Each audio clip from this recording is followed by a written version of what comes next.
Selamat pagi semuanya. Shalom. Salam sehat untuk kita semuanya.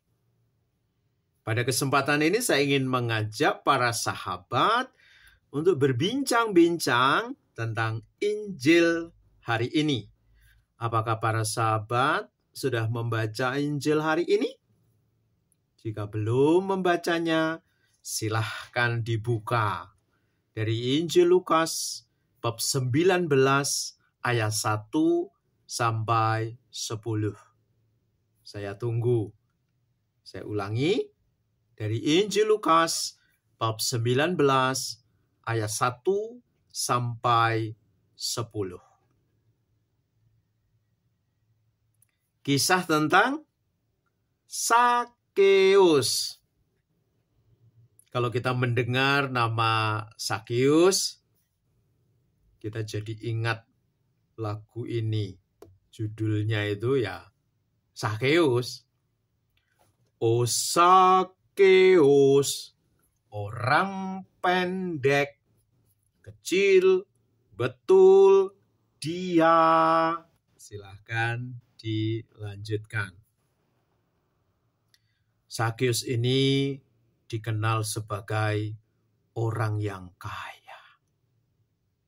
Pekerjaannya juga mentereng sebagai pemungut cukai. Artinya uangnya banyak. Duitnya banyak. Hartanya melimpah. Rumahnya bagus. Tapi pada kesempatan ini, saya tidak mau berbicara atau membicarakan tentang duitnya Sakeus yang banyak itu. Atau membicarakan rumahnya yang bagus itu. Tidak. Pada kesempatan ini saya ingin mengajak para sahabat untuk melihat transformasi hidup yang terjadi pada diri Sakeus. Saya ingin mengajak para sahabat untuk melihat perubahan hidup yang terjadi di dalam diri Sakeus. Dan saya ingin mengajak para sahabat untuk melihat pertobatan yang terjadi di dalam diri Sakeus. Kalau kita ikuti kisahnya dalam Injil yang ditulis oleh Lukas ini, kisahnya itu sangat inspiratif. Menggugah kita juga untuk melakukan hal yang sama. Supaya kita bisa melakukan transformasi hidup, pembaharuan hidup, dan pertobatan di dalam hidup ini. Bagaimana caranya kita bisa melakukan hal-hal yang seperti saya sebutkan di atas itu? Pada kesempatan ini, saya membuat refleksi demikian. Itu saya bagi dalam berapa hal ini? 4 hal. Ya, dalam 4 hal. Dan saya akan membaca refleksi saya ini satu persatu. Saya mulai dengan kalimat ini. Apakah sejalan? Nah ini, perhatikan. Apakah sejalan? Mari kita lihat satu persatu. Apakah sejalan antara yang kamu lihat dan yang sebenarnya? Nah, untuk melihat, melangkah menuju kepada transformasi hidup, pembaharuan hidup, pertobatan, ini yang harus kita lihat dulu. Apakah sejalan antara yang kamu lihat dan yang sebenarnya? Ini refleksi untuk kita. Memang ada banyak hal yang kita lihat itu tidak sejalan dengan yang sebenarnya. Kamu bisa melihat juga apa yang terjadi dalam dirimu. Apa yang kamu lihat di dalam dirimu tidak sejalan dengan apa yang sebenarnya terjadi pada dirimu. Lalu yang kedua, apakah sejalan antara yang kamu lakukan dan yang kamu rasakan? Bisa terjadi wajahmu tersenyum, tertawa, kelihatan bahagia seperti Mosan ini. Tapi kita tidak tahu apa yang kita rasakan di dalam hati ini. Barangkali saat ini kamu sedang sedih, sedang kecewa, menyesal, menangis, berduka. Kita tidak tahu. Itulah sebabnya ini harus kita lihat apakah sejalan antara yang kamu lakukan dan yang kamu rasakan. Berikutnya, apakah sejalan antara yang kamu tampilkan dan yang kamu sembunyikan? Nah, kadang-kadang kita cerdik ya. Kadang kita kreatif. Antara yang ditampilkan tidak sama dengan yang disembunyikan. Apalagi kamu cerdas. Ya, kalau kamu cerdas itu bisa bermain di sini. Antara yang ditampilkan dengan yang disembunyikan. Ada perbedaan yang luar biasa. Lalu berikutnya, apakah sejalan antara yang kamu katakan dan yang kamu simpan? Bisa terjadi yang dikatakan sedikit, tapi yang disimpan itu banyak. Dan kita tidak tahu. Maka saya bertanya, apakah sejalan antara yang kamu katakan dan yang kamu simpan? Selanjutnya yang saya tulis demikian. Apakah sejalan antara yang kamu buat dan yang kamu rencanakan? Kalau sudah bicara tentang rencana, wow, kita bisa membuat daftar rencana yang sangat banyak. Tapi ketika tidak ada niat untuk melakukan, maka semua rencana yang dibuat dengan baik dari A sampai Z tidak bekerja dengan baik. Itulah sebabnya saya bertanya, apakah sejalan antara yang kamu buat dengan apa yang kamu rencanakan? Apakah sejalan antara yang kamu berikan dan yang kamu dapatkan? Nah, kadang muncul persoalan di sini. Kalau kita memberi, ya kita harus mendapat. Ada istilah duudes, saya memberi, maka saya mendapat. Dan sebagian dari kita juga berpikir demikian, kalau saya memberi, ya saya harus mendapat. Tapi Santo Paulus mengatakan, berbahagialah bagi orang yang memberi saja. Memberi dengan murah hati. Nah, di sini saya bertanya kepada para sahabat, apakah sejalan antara yang kamu berikan dan yang kamu dapatkan? Berikutnya, apakah sejalan antara yang kamu serahkan dan yang kamu inginkan? Tidak jauh berbeda dengan apa yang saya katakan sebelumnya. tentang apa yang kita berikan dan yang kita dapatkan. Nah, sekarang fokus kepada bagaimana saya memberikan diri saya ini. Apakah seperti sesuai dengan yang saya inginkan? Saya ambil contoh. Saya sudah mempersembahkan hidup saya kepada Tuhan. Tapi apakah benar saya sudah menyerahkan secara total hidup saya ini kepada Tuhan? Nah, saya harus bertanya. Apakah antara yang saya serahkan ini kepada Tuhan sesuai dengan keinginan saya?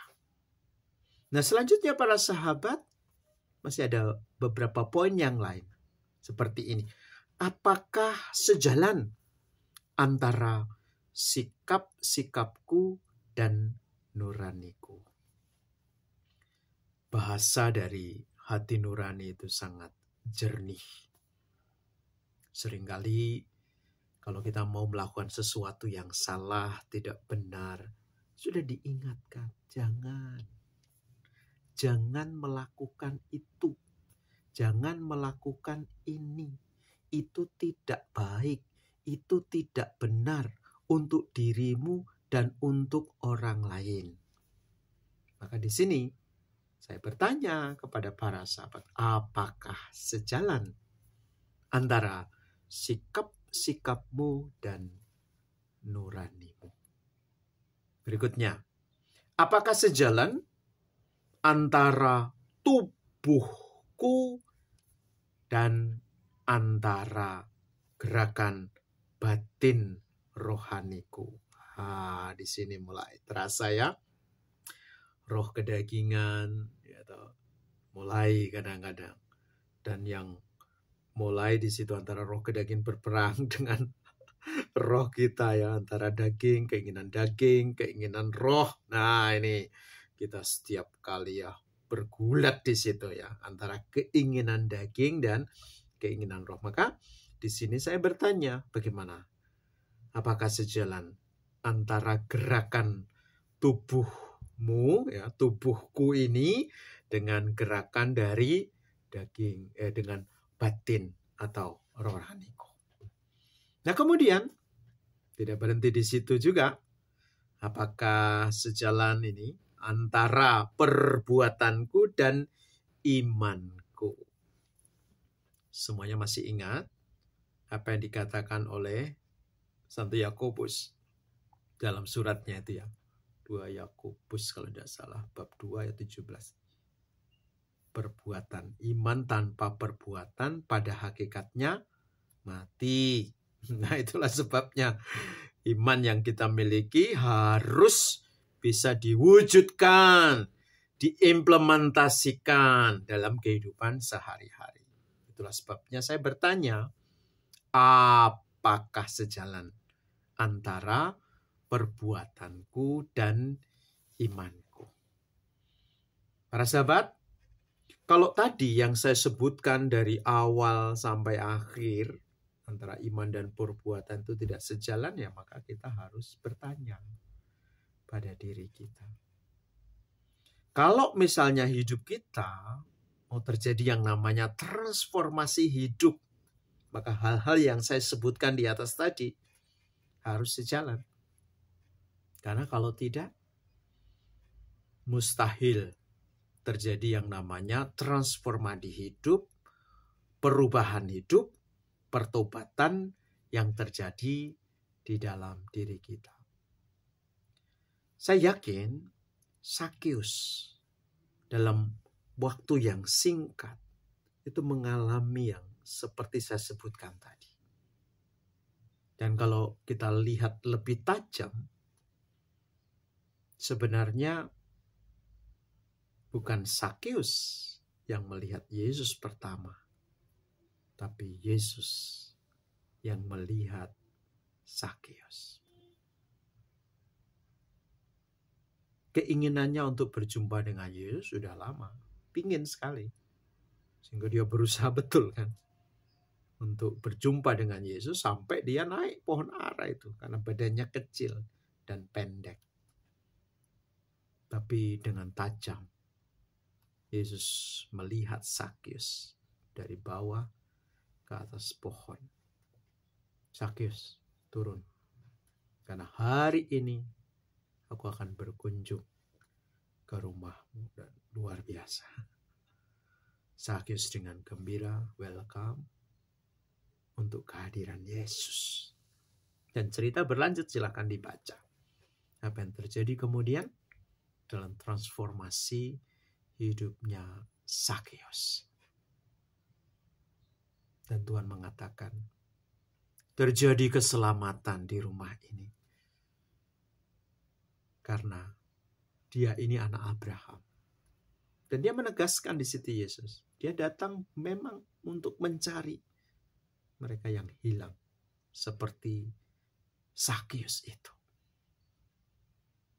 Maka para sahabat, lewat obrolan kita pada hari ini santai, saya ingin mengajak para sahabat untuk melihat juga hidupmu.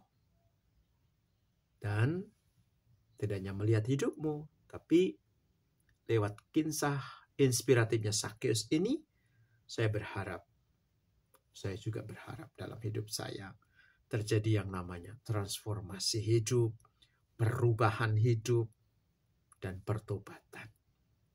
Sehingga kedua mata kita bisa melihat tajam matanya Yesus. Dan Yesus melihat dengan tajam mata kita. Tidak hanya melihat dengan tajam mata kita, tapi melihat hidup kita. Dan barangkali Yesus ingin mengatakan kepada kita pada hari ini satu persatu. Kamu harus berubah. Kamu harus bertobat. Kamu harus bertransformasi di dalam hidupmu. Supaya perbuatan dan imanmu sejalan. Supaya gerakan tubuhmu, gerakan batin dan rohmu sejalan. Supaya apa yang kamu katakan sejalan dengan apa yang kamu inginkan. Supaya segala sesuatu yang kamu rencanakan sesuai dengan apa yang kamu lakukan. Kalau hidup ini sudah sejalan, kita sudah berdamai dengan tubuh, rohani, batin, jiwa, dan roh kita. Kemudian kita menyerahkan hidup kita kepada Tuhan supaya jalan hidup kita selalu dituntun kepada hal yang baik, hal yang benar, dan hal yang kudus. Begitu saja para sahabatku di mana saja berada, tetap semangat, tetap sehat, dan saya ingin memberikan berkat untuk para sahabat semuanya. Minta maaf, renungannya agak panjang. Oke, maafkanlah hambamu ini, Romo Petrus Santoso SCY. Mari kita siapkan hati untuk menerima berkat dari Tuhan. Tuhan sertamu dan sertamu juga.